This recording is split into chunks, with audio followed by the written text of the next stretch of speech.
Hello and welcome to Greenofy. As they say, if you take care of the small things, the big things take care of themselves.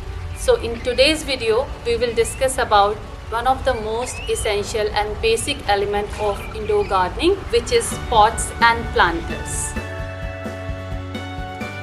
So the pot is the innermost container which is used to grow plant, and it should have drainage holes at the bottom, while planters are the outer coverings or the outer containers which are used to put the pot, and they usually do not come with drainage hole, but they might have drainage hole depending on the use. Sometimes they come with saucer.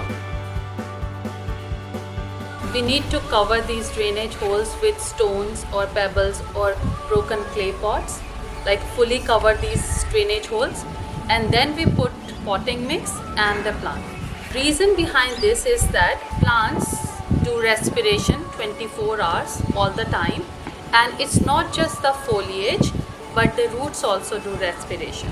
So the roots need air apart from water. When we water the plant, the water should drain quickly through these drainage holes. So apart from enhancing the beauty of the plant, these planters have a utility as well. So when we water the plant, these planters can catch the extra water and soil which comes out from the planter, and we can just throw this extra water to keep the pot dry.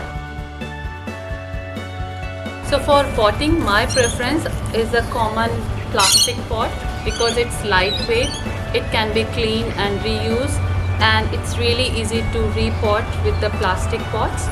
But you can always use clay pots and terracotta pots depending on the climate or the place where you are living. I always grow my plants in pots because then I can just mix and match different planters. And a simple thumb rule for growing plants and for the planter is that if your plant is decorative and colorful, then go for simple and plain planters like this. And if your plant is simple, then you can go for more decorative pots like this so that it looks cool. So for plants like devil's ivy or epipremnum, where the plant is not upright and the leaves are drooping down, we can use hanging basket, or we can also use like the tall planters where we can see the entire canopy of the plant. The plant cannot stay in the same pot forever.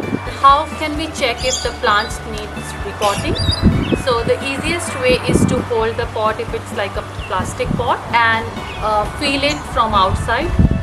If it feels compact and hard, then it's definitely time for repot. So for repotting, we need to water the plant thoroughly so that the soil particles stick together and the whole root ball comes out really smoothly. And we need to keep this for like 20-30 minutes and then we can repot it. So now we just need to pull. We need to hold the plant at the base really firmly and pull the entire root ball like this. So as you can see, the whole root and root ball is compact, quite compact, and it definitely needs repotting. So that's all for today. Hope you learned and enjoyed. Thank you for listening. See you soon.